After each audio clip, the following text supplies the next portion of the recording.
然后接下来呢，我们请到那个 Dr. Lehman 来跟我们分享一下他智财权投资的经验哈。那我想这个大家都非常有兴趣吧，因为讲到这个投资这个哈，那个表示说有可能会有那个发财的机会啊哈。那我们用热烈的掌声来欢迎他，谢谢。Good afternoon. Thanks a lot for having me here today. When I was young, my dad, who was a lawyer, said the way to get wealthy is not to be a lawyer. You can make a good income, but you can't get wealthy by being a lawyer. 他说呢，其实他爸爸告诉他，做律师不见得会很有钱，不要做律师不会很有钱。So I'm a lawyer and I don't make that much money. But how do you create great wealth? My dad said, is you own something that appreciates rapidly. 他说，如果你有什么东西别人很喜欢，而且很大量就会有钱。So I think the Chinese understand this very well. That's why you buy real estate, right? So everyone's buying real estate in Taipei, and then the money goes up and it appreciates rapidly, and you can make a lot of money. That's why people are buying in the mainland real estate. 买土地也是这样，炒房、炒地、炒股票。So what about intellectual property? Intellectual property, that can appreciate rapidly as well, just like real estate. Some of these things like Coca-Cola, it's maybe just the name alone is worth more than $1 billion. No factories, no anything else. 就像这些商标超级有价值，也不需要盖工厂，也不需要花钱。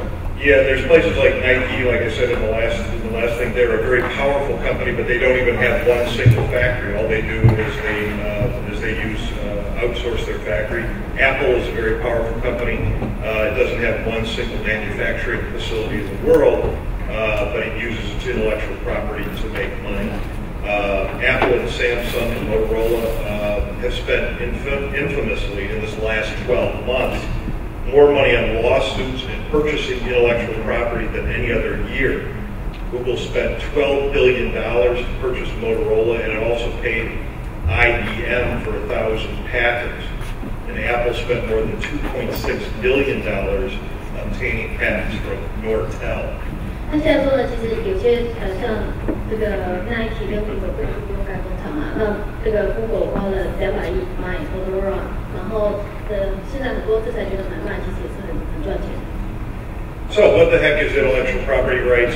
It's something that you own. It's a creation of the mind where you have exclusive rights under the laws, and it can appreciate rapidly and bring us more fortune.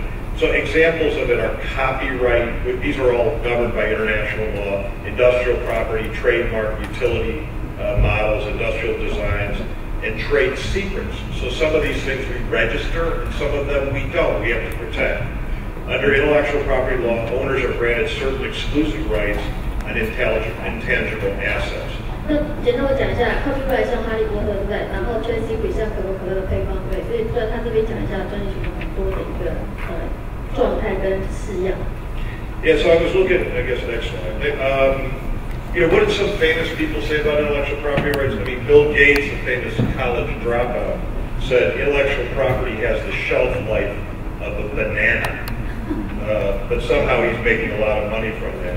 And then the mayor of London, I just thought I would take his quote. He said, sometimes I don't understand what's wrong with the UK. This is just about the most creative, imaginative country on earth. And Dr. Wong and I both went to the University of the UK. Yet sometimes the UK doesn't know how to have the gumption to exploit its intellectual property. Whatever we invent, from the jet engines to the internet, I didn't realize the internet invented that, but we will find someone who carts it off and makes a killing elsewhere. So these are a couple of people thinking about intellectual property. 我很想讲一下他刚刚一开始讲的，就说比尔盖茨说，其实他觉得智慧产权就像香蕉一样有效期的，它是有效期的。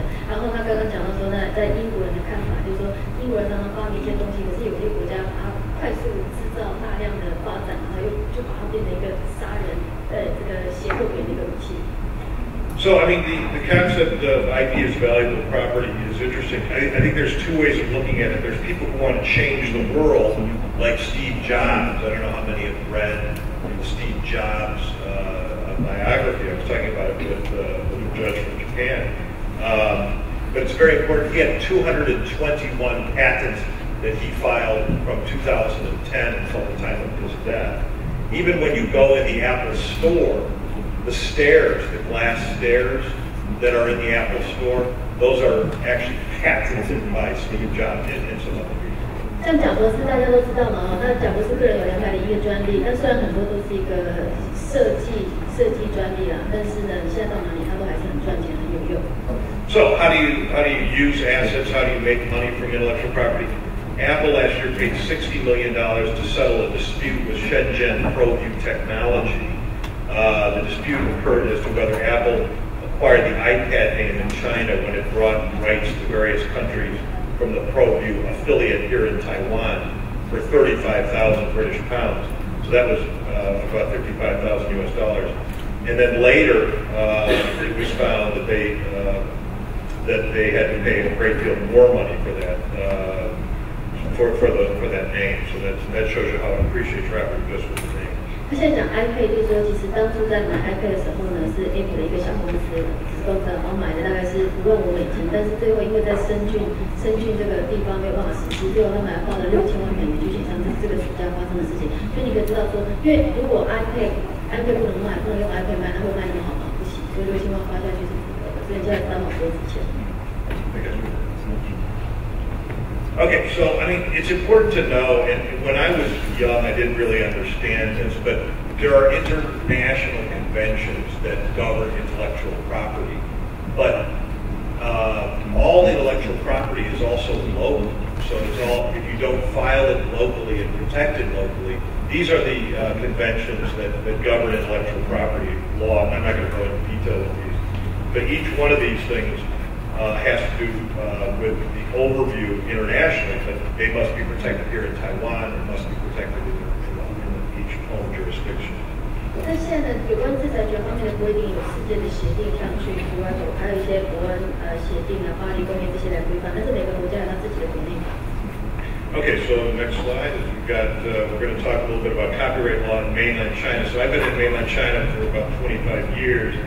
And they actually recognize copyright law. They're a member of the Berne Convention, and the way that you can exploit that. They also have something called copyright recordal, where you'll go ahead and record that right, and then that means prima facie that you would own that right in China, and you should win in court case subsequent to that. So trademarks, the next thing we'll talk about. Trademarks, we looked at that in the first slide. It's registered trademarks are those who have been approved and registered. What's important in China, what's in mainland China, what's important in Taiwan is that you're the first one to file that. So we'll go to the next slide. The next thing is patents. Again, it was discussed with my previous speakers. It's that innovative step. It's that intellectual property right that's granted. And it's Article 26 of the patent law. It says that you have the invention or utility model for design patents are allowed. So design are for 10 years, utility for 10 years, and for innovation is 20 years. So these are all assets. These are all things that we try to encourage our clients to protect in China. And then, next slide. So now we get to investment considerations and value for intellectual property. The truth be told is, it is kind of a greater fool theory. I mean, how much is intellectual property worth? It's only worth what someone is willing to pay for. But there are other ways, as previous speakers have discussed, that talk about how one values intellectual property. And then there's a number of, in mainland China, there's the Beijing Asset Appraisal Corporation, and the China Appraisal Society. And then throughout the world, there's a lot of different ways to basically accrue or try to put a value as to what the investment of this intellectual property is. With investment considerations, you have to take a look at a lot of different codes. Like I said, number one, have you filed these things as a copyright, recorded them, trademark, or patents? And once you've done that, then you can go on to then consider about what to do with this portfolio. And the thing about the next thing, that what most people don't understand is that in order to protect rights, it costs a lot of money. So both Dr. Wang and myself have worked in the pharmaceutical and the health sciences area. To protect an intellectual property right for a patent portfolio worldwide can cost as much as $1 million to keep it maintained around the world. And so this is a great consideration. So then people say, should we spend the money to protect in Taiwan if we're not going to sell in Taiwan? Should we protect the patent portfolio for China if we're not going to sell there? And what I always say to customers and clients is that if we don't protect there, then we dedicate that and give that to the public. So you waive that right. And then as a result, when that happens, later they decide they want to enter the market, they always blame the country. Oh, Taiwan doesn't have good enforcement, or China doesn't have good enforcement. The truth is, most of the intellectual property problems are created by themselves, by the companies themselves. Okay. 现在他刚刚简单讲了一下，那著作权其实你写了它就存在，但是有争议要去举证。那像商标跟专利是要去注册。那么现在他刚刚讲就是说，到底要不要申请，到底要不要注册？很多公司一开始都不愿意，但是之后发现争议的时候要去申请注册都来不及。这个我举个简单的例子，各位念大学有没有用？可是你如果不念，有一天要用就没得用。Similar situation. Yeah.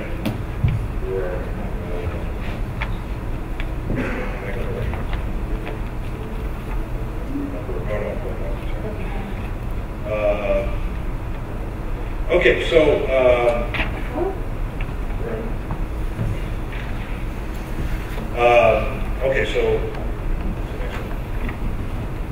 so we got this for the next one.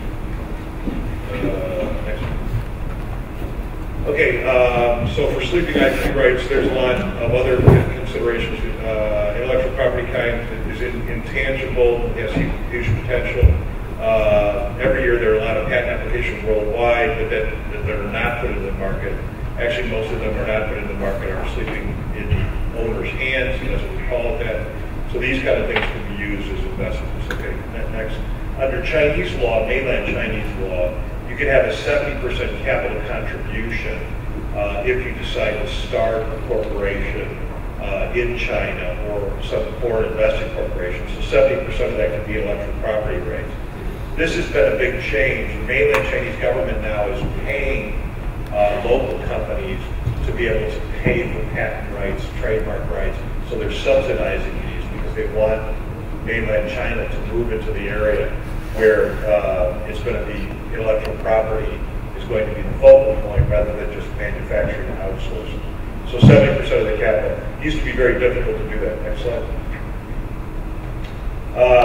So how to accomplish IP contribution? Again, in the past it was very difficult. In the 25 years that I've been there, they used to just consider cash as an investment because cash is easy to count. Intellectual property, difficult to count, and it's difficult to value. So, but now what they've done is they've had a capital verification report. They put into place some systems where they can value the intellectual property, and then they can transfer that to the corporation. Next slide. It's an effective way to raise capital for small, medium-sized enterprise, and exercises of the intellectual property rights are limited. Next one.